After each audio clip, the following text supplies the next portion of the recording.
The Panzer IIJ, often affectionately referred to as the Baby Tiger, is one of those curious footnotes in the history of armored warfare.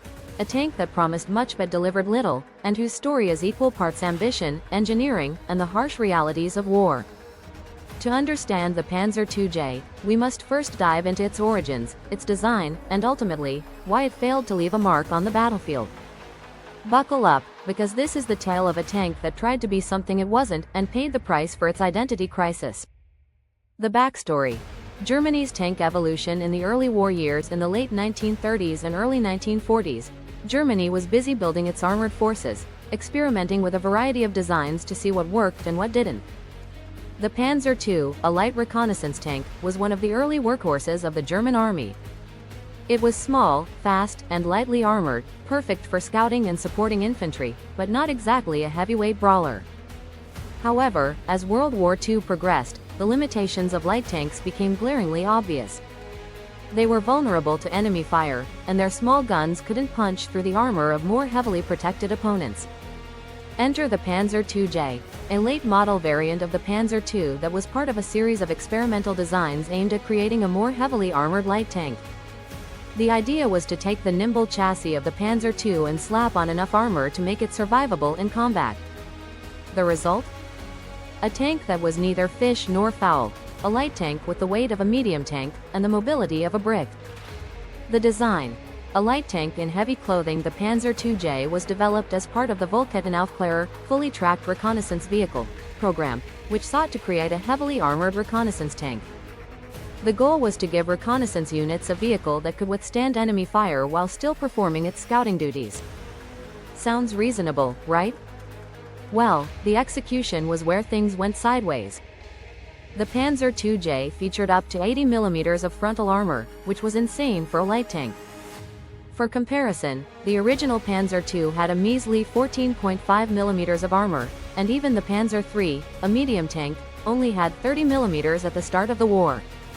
The Baby Tiger's armor was thicker than some of the early models of the actual Tiger I heavy tank.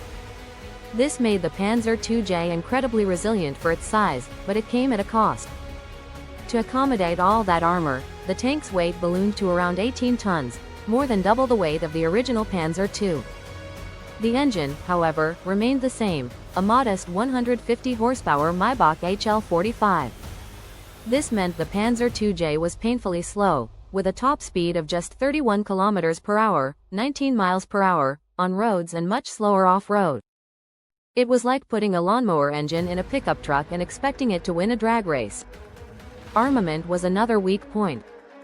The Panzer IIJ retained the same 20 mm autocannon as its predecessors, which was fine for shooting up infantry or light vehicles but utterly useless against enemy tanks.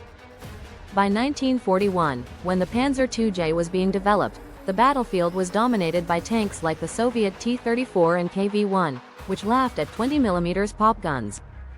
The Baby Tiger was essentially a tank that could take a punch but couldn't throw one. Why it failed? A tank without a purpose. The Panzer IIJ's failure can be summed up in one word: redundancy. By the time it was ready for production, the concept of a heavily armored light tank was already obsolete.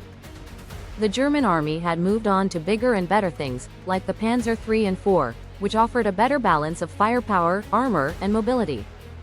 The Panzer IIJ, with its sluggish speed and anemic gun, simply didn't have a role to play.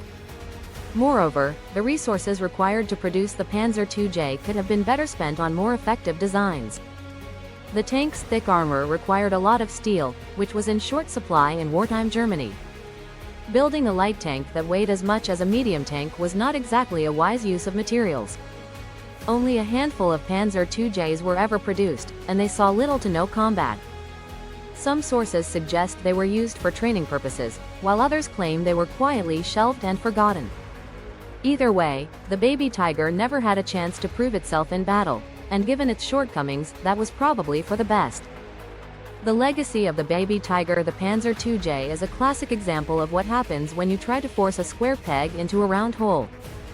It was a light tank that tried to be a heavy tank, and in doing so, it failed at being either. Its development highlights the challenges of tank design in a rapidly evolving war, where yesterday's innovations could become tomorrow's liabilities. That said, the Panzer IIJ isn't without its charm. It's a quirky, over-engineered oddity that tank enthusiasts love to debate. Was it a noble experiment or a waste of resources? A misunderstood gem or a cautionary tale? Whatever your opinion, there's no denying that the Baby Tiger one's a fascinating footnote in the history of armored warfare, a tank that dared to dream big but ultimately bit off more than it could chew.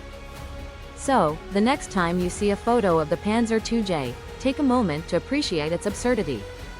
It's a reminder that even in the grim and gritty world of war, there's always room for a little bit of madness. And who knows? Maybe in an alternate universe, the Baby Tiger one's the king of the battlefield.